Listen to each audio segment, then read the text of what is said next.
Let me say that there will be no backsliding. Our reform process is going step by step.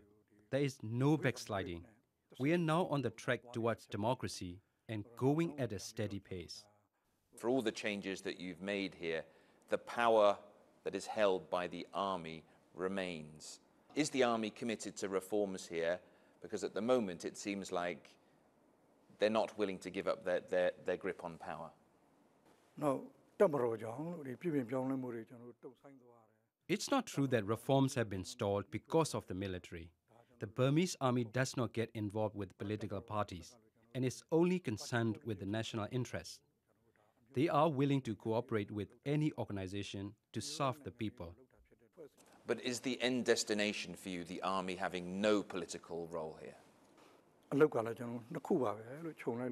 The military has two tasks. One is to fight for the country in case of war. If there is no war, they will serve the interests of the people. So serving the interests of the people means being involved in national politics. So you see them continuing to have seats in Parliament. They have a quarter of the seats at the moment and a veto of a constitutional change. You don't really see that as being up for negotiation in the near future? It's not only Myanmar where the military are involved in parliamentary politics in the transition period. We have only 25% of the seats. In the case of Indonesia, they had 40%.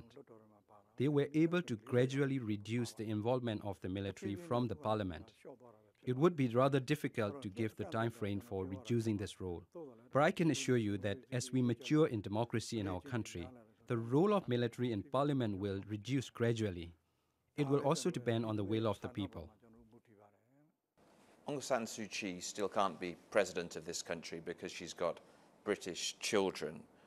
What if, in the election in November, people overwhelmingly vote for her and her party? You talk a lot about the will of the people. If the will of the people is for her to lead this country, shouldn't that take precedent over the Constitution?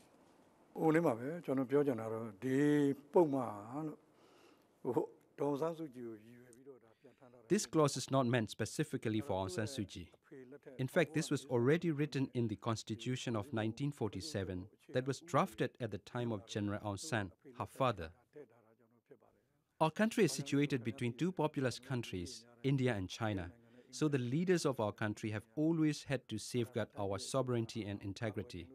Otherwise, our country would be dominated by these bigger ones. These concerns were considered and drafted into our constitution. For the constitution to be changed, it has to be discussed in parliament and then approved by a referendum. If the people approve the amendment of the constitution, I can go along with it, and I have no objection on the amendment of the constitution.